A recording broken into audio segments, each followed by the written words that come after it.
¿Qué tal? ¿Cómo están? Bienvenidos a la tercera entrega de este curso de cálculo mecánico de estructuras. En la primera entrega hablamos de las estructuras en sí, son el primer punto que necesitamos nosotros para poder hacer nuestro cálculo, de su geometría, de su tipo, de toda esta información que es necesaria para que nosotros podamos encontrar las alturas de aplicación de los esfuerzos verticales, transversales y longitudinales. Hablamos también del soporte, del tipo de material del soporte, de su diámetro, de las secciones en la punta, en el empotramiento, la longitud de empotramiento, la superficie expuesta. Hablamos de muchos puntos y características importantes de los soportes que tenemos que reconocer para hacer el cálculo mecánico de estructuras. También hablamos de los conductores, el material, la sección, el diámetro, el peso unitario del conductor, importante. Y el cuarto punto que tocamos fue los aisladores. Hablamos también de las características, el tipo de aislador, diámetro del aislador, longitud del aislador, el peso de los aisladores, importante para hacer este cálculo. ¿Qué más necesitamos?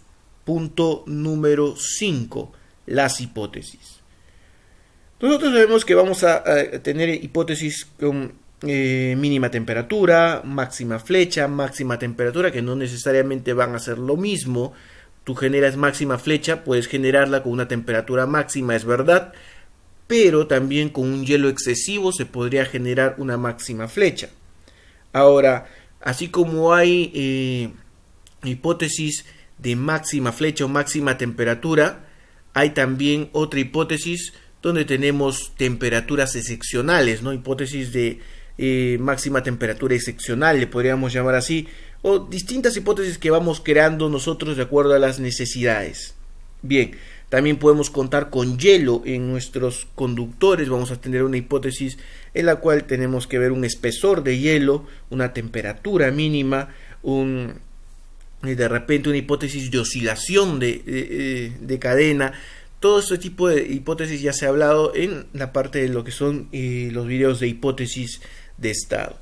Muy bien, entonces aquí nos vamos a centrar en dos principales hipótesis, como ustedes pueden ver en nuestra pantalla. Es la hipótesis de mínima temperatura y la hipótesis de máximo viento. Ahora, hipótesis de mínima temperatura. Nosotros debemos saber cuándo colocar retenidas a nuestra estructura y cuándo no lo vamos a hacer. Debemos saber cuándo colocar retenidas longitudinales, cuándo colocar retenidas transversales, y si vamos a colocar las retenidas transversales, si vamos a colocar una sola, si vamos a colocar dos, si estas dos van a formar un ángulo de 90 grados, si estas dos retenidas van a formar un ángulo distinto al ángulo de 90 grados. Todo este cálculo nosotros debemos hacerlo. Para ello necesitamos evaluar nuestro sistema en las hipótesis que generen mayores cargas mecánicas. Y las hipótesis que generan mayor carga mecánica son la hipótesis de mínima temperatura y la hipótesis de máximo viento. Con estas dos señoritas, lo que vamos a hacer nosotros es poder calcular las necesidades de retenidas en cada una de nuestras estructuras. Y estas retenidas van a estar sujetas a lo que vendrían a ser nuestros factores de seguridad. También existen factores de sobrecarga. Ahora, esto va a depender también bastante de la normatividad que nosotros vamos a utilizar. Así que para la siguiente entrega, para el siguiente video, sería bueno que contemos ya con nuestras normas al costado para poder analizar estos factores de seguridad. Por ejemplo, si vamos a hablar de retenidas, el cable de la retenida debemos garantizar que no se vaya a romper.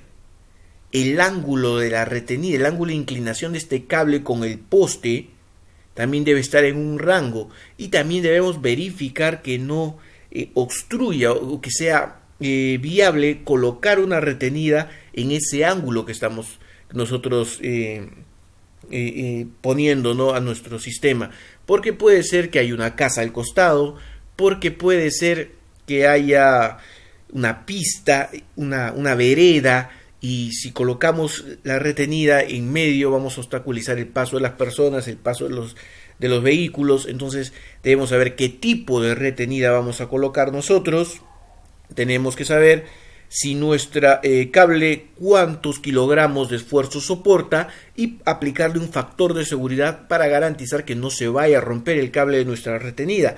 Y así como debemos garantizar un factor de seguridad para el cable de retenida, también tenemos que tener un factor de seguridad para nuestro soporte, ya sea de madera, sea de concreto.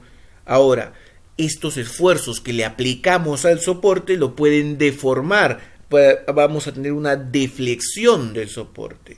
Entonces también tenemos que ver los factores de seguridad o cuánto porcentaje de deflexión vamos a tener esta deformación que vemos en el poste, en nuestro eje vertical. Cuánto porcentaje podemos permitir y en base a eso hacer el cálculo. Muchos más.